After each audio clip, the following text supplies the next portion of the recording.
Cumprimento a amada igreja com a paz do Senhor Jesus. Amém. Vamos fazer um minutinho de oração, pois a oração é a chave da vitória. Oremos ao Senhor.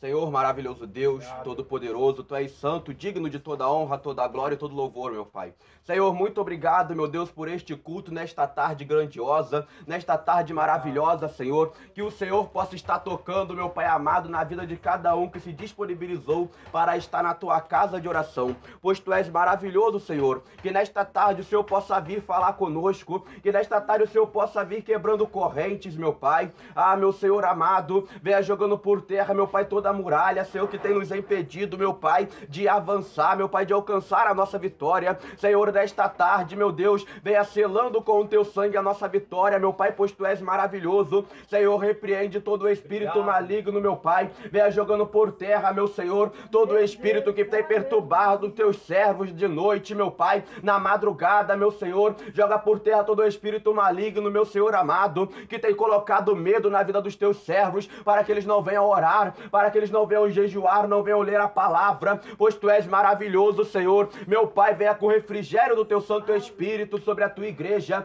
venha com o fogo do Espírito Santo para queimar a nossa carne, meu Pai. Jesus, tire todos os cobichões dos ouvidos dos Teus servos, aquebranta este coração endurecido, abra as visões espirituais, pois Tu és maravilhoso, Senhor. Venha, meu Pai amado, avivando a Tua igreja, venha, Senhor amado, restituindo lares, restituindo casamentos, meu Pai, noivados, restitui também, meu Senhor amado, vidas espirituais, pois Tu és maravilhoso, Senhor. Refaça a aliança, meu Deus, com os Teus servos, pois Tu és maravilhoso, Pai, digno de toda a honra, glória e de todo louvor, meu Deus, pois Tu és majestoso, Tu és glorioso, meu Deus. Senhor amado, venha tocando na vida de cada um, meu Pai, para que nós possamos alcançar os céus, que nós possamos nesta tarde elevar os nossos olhos para o monte, pois é de lá que nos vê o socorro, pois Tu és maravilhoso, meu Pai. Senhor amado, guia-nos mansamente pelas águas tranquilas, meu Deus, e nos guie, meu Pai, pelas veredas da justiça, pois Tu és majestoso, meu Pai, pois a Tua palavra diz: clama a mim e eu responder-te-ei. Então que nós venhamos te clamar, que nós venhamos orar sem cessar, pois é através da oração que nós alcançamos a nossa vitória, pois Tu és maravilhoso, meu Deus. Em nome do Pai, do Filho e do Espírito Santo, o nosso culto de hoje à tarde está sendo abençoado. Amém e amém, Jesus. Vamos abrir as vossas Bíblias em 1 Coríntios 16, 13. Título: Pedidos pessoais. Diz assim a palavra do Senhor: Vigiai, estáis firmes na fé, portai-vos varonilmente, fortalei-vos, fazei todas as vossas obras com amor. Amém? Podemos aceitar. Amém?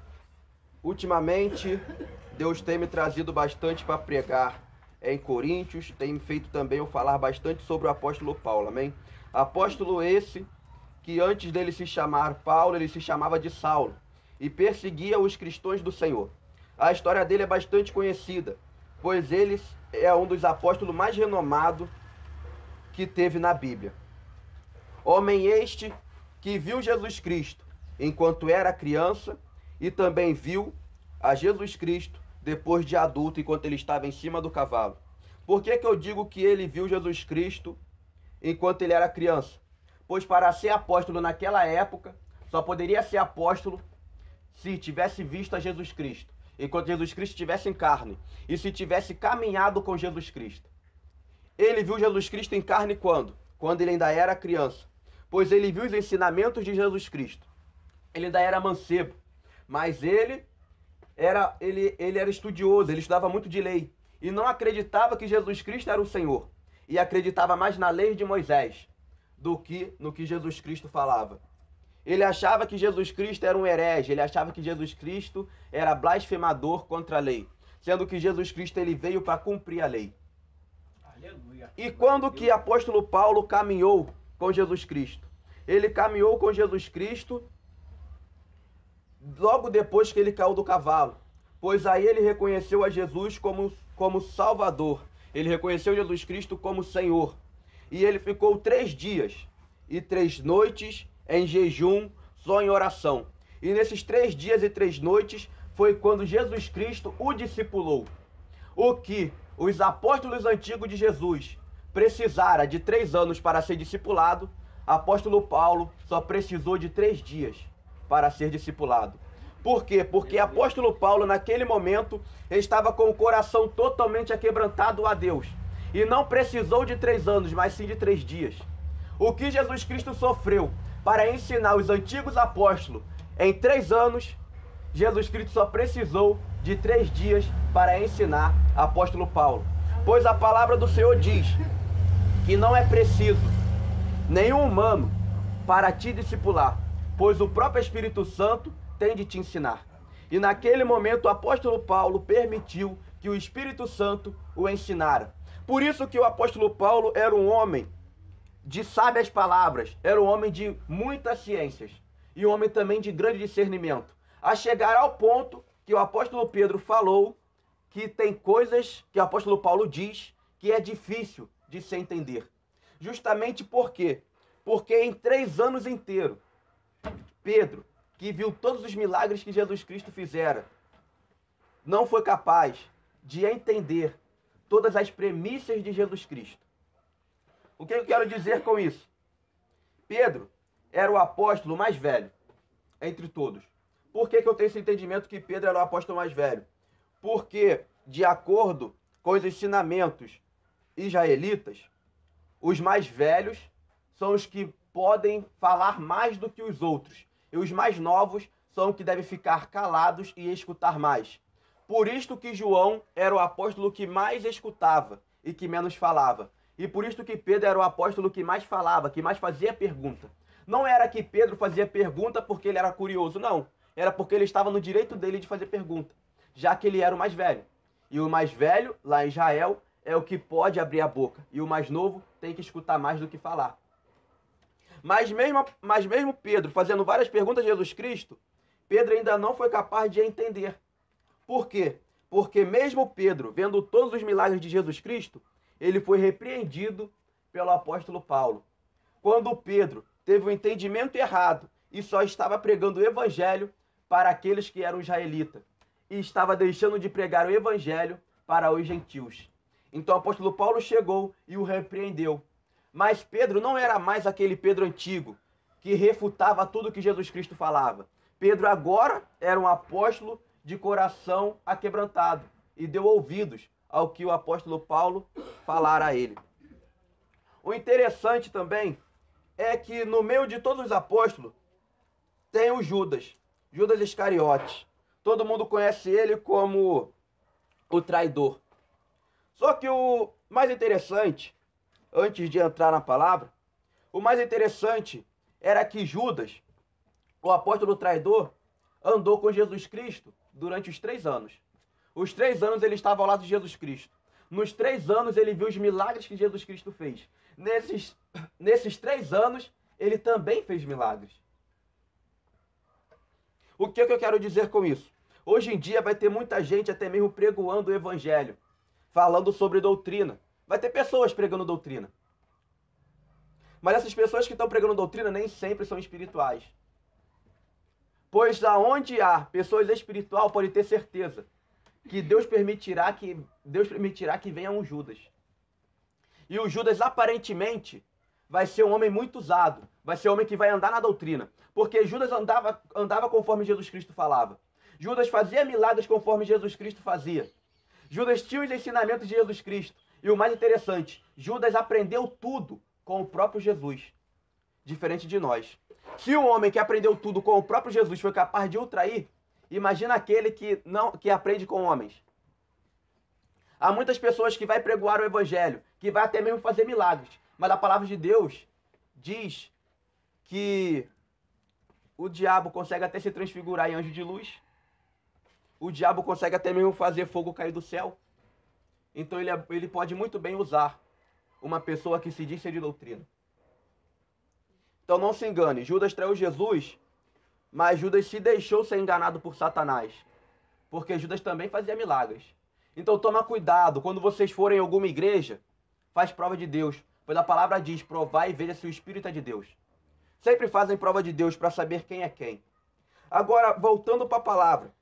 A gente leu em 1 Coríntios 16, 13 ao 14, que diz assim, ó: vigiais, estáis firmes na fé, portai-vos varonilmente, fortalei-vos, fazei todas as vossas obras com amor.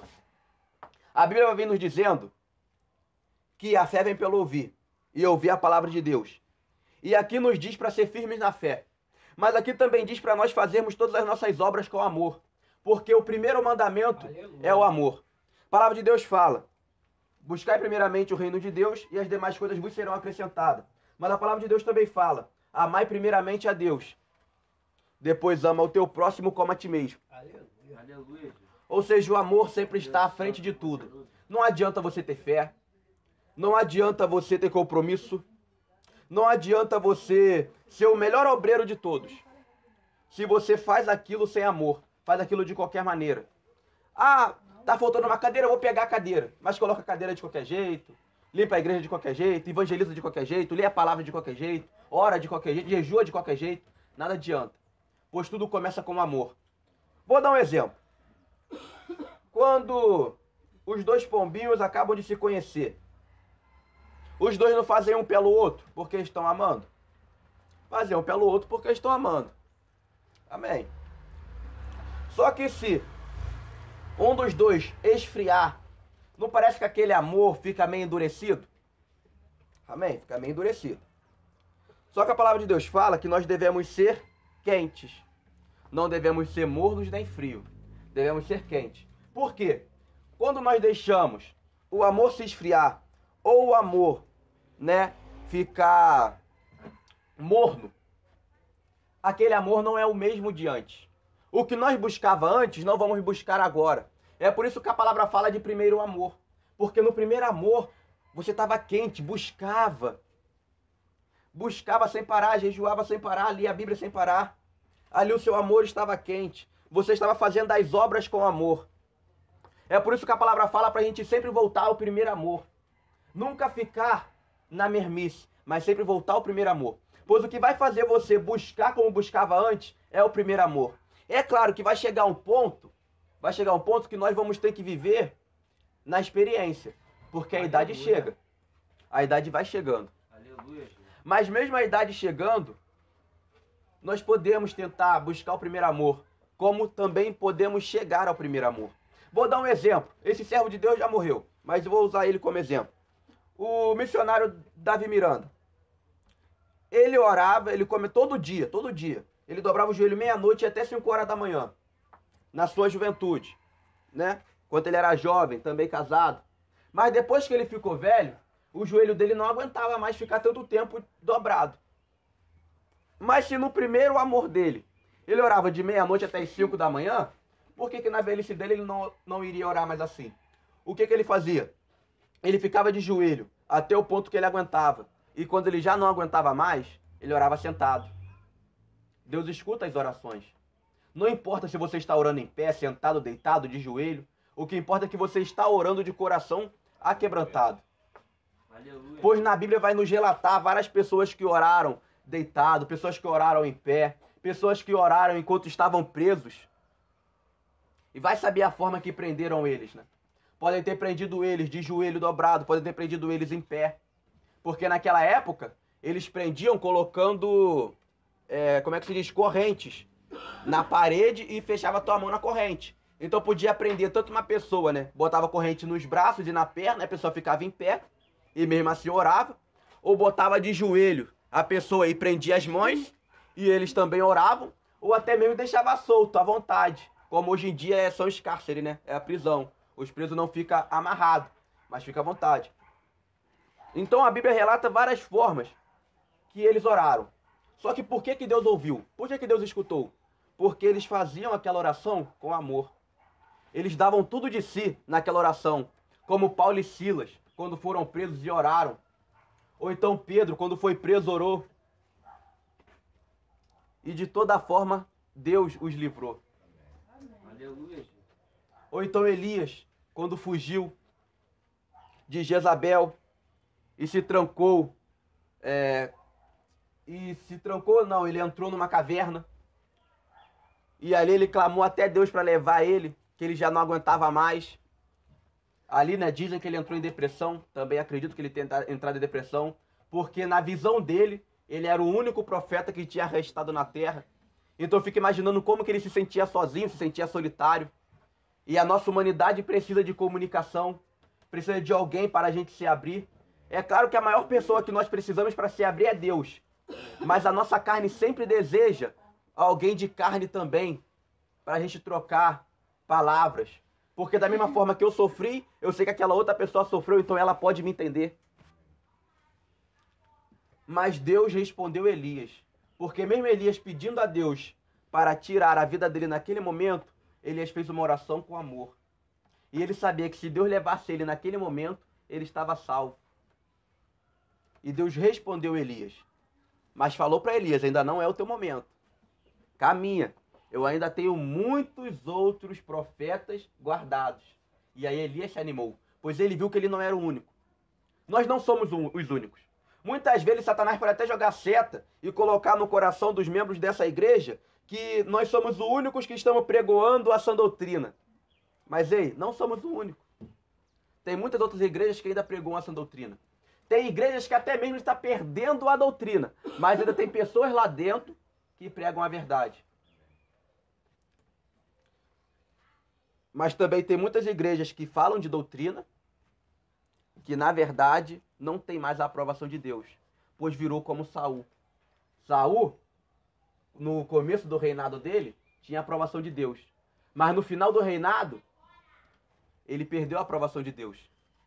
Mas a gente não vê escrito na Bíblia que depois que ele perdeu a aprovação de Deus, ele começou a usar colar. A gente não vê que ele começou a usar brinco, não vê que ele começou a pintar os cílios, os olhos, porque o povo de Roma naquela época, os romanos, faziam isso. Até mesmo o rei de Roma se pintavam. Os reis de Roma usavam maquiagem. E Saul, como israelita, ele conhecia a doutrina. E mesmo ele sem a aprovação de Deus, ele não largou a doutrina. Para quem via de fora, Saul ainda estava, juntinho com Deus. Mas para quem estava nos bastidores, como Davi, que era perseguido para Saul, sabia que Saul não tinha mais a aprovação de Deus. Tem muitas pessoas que pregam a doutrina que aos nossos olhos ainda está na aprovação de Deus, porque está fazendo um milagre. Mas pelo nome de Jesus Cristo, faz milagre mesmo. Por quê? E Jesus Cristo usa essa pessoa para ganhar almas. A justificativa das pessoas é, mas poxa, essa pessoa está ganhando bastante almas. Mas Deus vai usar essa pessoa para ganhar alma. Porque o propósito com Deus é com almas. Deus quer saber de almas. Deus não quer saber se aquela pessoa está certa ou errada. Ele quer saber da alma. Aquela pessoa está errada, ele vai usar aquela pessoa para salvar a alma. O que importa para Deus é a alma no céu. Porque Satanás está investindo a beça para levar almas para o inferno. E tem muitos servos de Deus que tá com preguiça, não quer evangelizar, está com medo, não quer fazer obra. Então ele vai usar quem está à disposição. Se nós não clamar, as pedras clamarão. Ele vai usar as pedras para fazer os milagres. Voltando para a palavra. A primeira palavra que diz no 13 é vigiai. Primeira coisa que diz vigiai, e depois entra a vírgula com ponto. Vigiai. Isso também me faz me lembrar o quê? Me faz lembrar da palavra de Jesus Cristo. Vigiai, pois entrai pela porta estreita. Vigiai. A porta para o céu é estreita. E o caminho é apertado. Esse dia eu estava vendo um testemunho de um homem, né, que foi arrebatado. Rapidinho. E Deus mostrou para ele. Primeiro Deus mostrou a porta. E ele falou que a porta era tão apertada, mas era tão apertada, que ele falou com Deus no arrebatamento: Senhor, nem se eu virar de lado eu passo por essa porta. E olha que ele não estava em pecado. Ele é de doutrina e prega a doutrina. Mas a porta era tão fina que quando ele olhou para o corpo dele físico e olhou para ele, ele falou: nem de lado eu passo por essa porta. Gente, a porta realmente é muito apertada. E depois Deus levou ele para o caminho. Deus levou ele no caminho. E nesse caminho que Deus mostrou ele, tinha várias coisas. Nesse caminho tinha pedras para tentar derrubá-lo. Neste caminho tinha espinhos para furá-lo. Neste caminho tinha buracos para ele desviar. Nesse caminho tinha escuridão, tinha isso tudo. Ele perguntou, Deus, que caminho é esse? Aí Deus falou para ele, esse é o caminho para você chegar à salvação. Por que o caminho tem espinhos? Porque a vida do crente nem sempre vai ser 1000 maravilhas. Vai ter os momentos ruins de tristeza. Por que no caminho tem escuridão? Porque a palavra de Deus diz que ele é a lâmpada para os nossos pés e a luz para os nossos caminhos. Então nós só vamos conseguir passar por aquela escuridão se estivermos na presença de Deus. Por que no caminho tem o buraco? Porque a palavra de Deus diz, sou lâmpada para os teus pés. Então é só se nós estivermos com a lâmpada nos nossos pés que nós veremos o buraco e conseguiremos ver o caminho para passar pelo buraco. Aleluia. E a palavra de Deus diz que o caminho é apertado. Por que o caminho é apertado? Que nós só vamos conseguir passar por aquele caminho se nós tiver largado a bagagem do mundo. Porque se a gente tiver com peso, nós não vamos passar. Ele ainda havia pedras de tropeço. Por que pedras de tropeço? Muitas vezes são pessoas ou utensílios que o inimigo vai usar na tua vida para te derrubar. Mas se você estiver na presença de Deus, Deus vai tirar aquela pedra do teu caminho. Aleluia. Esse era o caminho que Deus mostrou para o servo dele, num arrebatamento. O que é interessante. Eu gostei do arrebatamento. O arrebatamento é bíblico, porque tudo isso tem na Bíblia. Não é um arrebatamento de heresia. E depois a palavra diz assim, ó. Estás firmes na fé. Estás firme na fé. Por que estás firme na fé? A palavra de Deus, eu não lembro como que está escrito direito, mas vou falar conforme as minhas palavras. A palavra de Deus tem uma parte que diz assim, que a fé alegra a Deus. A nossa fé alegra a Deus. A nossa fé, o dom da fé, não é para nos alegrar. A nossa fé, o dom da fé, não é para alegrar os ouvintes. A nossa fé alegra a Deus. Porque é através da fé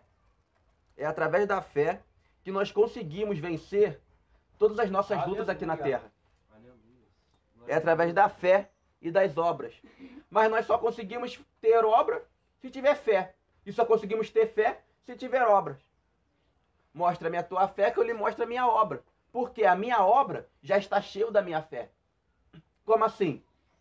A pessoa lá fora diz, eu ganhei 10.000 almas para Cristo. Mas usa short, usa calção. Tudo bem. Chega jogando na minha cara que ganhou 10.000 almas, né, para Cristo. Amém. Ganhou 10.000 almas para Cristo. Mas eu não preciso falar para ele tantas almas que eu ganhei. Porque a minha maneira de andar já vai mostrar a ele a minha fé. Ele anda de short porque ele diz que está calor, tem que usar calção. Amém. Eu de calça no calor. Já estou mostrando a minha fé. Através da minha obra. Eu andar de calça é a minha obra. Por isso que aqui diz, estás firmes na fé. Porque se você está firme na fé, você terá convicção naquilo que Deus te ensinou. Aleluia. E não largará aquilo que Deus te ensinou. Porque você tem convicção na palavra, na doutrina que Deus te ensinou, no que Deus te impôs. E depois vai falando assim, ó. Porfai-vos varonilmente, fortalecei-vos. Depois vai vir dizendo, fortalecei-vos. Por que fortalecei-vos? Porque lá em Provérbios de Salomão, vai vir dizendo que na hora de nossas fraquezas, se nós demonstrarmos que somos fracos, se nós demonstrarmos que somos fracos no momento da nossa fraqueza, nós somos miseráveis. É na nossa fraqueza que nós temos que ficar calmo. Na nossa fraqueza que temos que ficar calmo. Por quê? Nós não falamos para todo mundo que nós temos um Deus? Quando a pessoa está lá, triste, a gente não fala, não, você tem um Deus, fica calmo. E não é no momento da fraqueza da pessoa? A gente nunca fala isso no melhor momento da pessoa. Aí quando nós estamos no pior momento, nós vamos demonstrar fraqueza? Andar que nem cachorro molhado? Não, é aí que nós temos que ficar firme. Fazer que nem, agora eu esqueci até o nome. Fica lá em segunda Reis. Se eu não me engano, uma samaritana que não podia ter filho, mas que Eliseu profetizou que ela teria um filho, depois o filho dela morreu. E aí ela foi atrás de Eliseu. Mas em toda a caminhada que ela foi atrás de Eliseu, as pessoas perguntavam para ela, está tudo bem com a senhora? Ela falava, tudo vai bem. O filho dela morto, ela num momento de fraqueza, mas ela não demonstrava fraqueza. As pessoas perguntavam a ela, ela falava, tudo vai bem. ela só foi se abrir com o servo do Senhor. Ou seja, numa linguagem de hoje em dia, ela só foi se abrir com Deus. Para todo mundo ela falava, tudo vai bem. Mas foi apenas com Deus que ela abriu o seu coração e falou, Senhor, meu filho está morto. Senhor, eu não pedi para o profeta essa criança, eu falei para ele não me enganar. Mas ele profetizou essa criança e meu filho morreu. Senhor, tem misericórdia de mim. E aí Deus usou o profeta para ressuscitar esta criança. Mas em toda a caminhada, ela falou, tudo vai bem. Por quê? Por que nós devemos nos fortalecer? Nós já sabemos que no nosso momento de fraqueza, nós temos que ficar calmo e deixar a nossa ansiedade nas mãos do Senhor. Amém? Nós já sabemos disso. Mas também tem a palavra do Senhor que diz que é na nossa fraqueza que nós estamos fortes. Por que é na nossa fraqueza que nós estamos fortes? Vou explicar rapidinho. Na nossa fraqueza nós estamos fortes por quê? Porque é na nossa fraqueza que nós vamos ver os milagres de Deus. O povo de Israel, quando saía do Egito, enquanto estava no deserto, não foi no deserto que Deus mostrou os grandes milagres a eles? Quando estava de noite, muro de fogo, porque fazia muito frio. Quando estava de dia, refrigério do Espírito Santo. Quando eles estavam com fome, maná do céu. A roupa deles não se rasgavam. Conforme as crianças iam crescendo, as roupas também cresciam junto com as crianças. Teve vários milagres. Estavam com sede, batia na pedra, pedra jorrava água. E era no momento de fraqueza deles, porque eles não tinham nem aonde morar, não tinham nem um teto. Estavam refugiados do Egito. Muitos deles tiveram até vontade de voltar para o Egito, porque tem muitas pessoas que lá no Egito, lá no mundo, tinha tudo. Vem para a presença de Deus, fica sem nada, porque essa é a aprovação.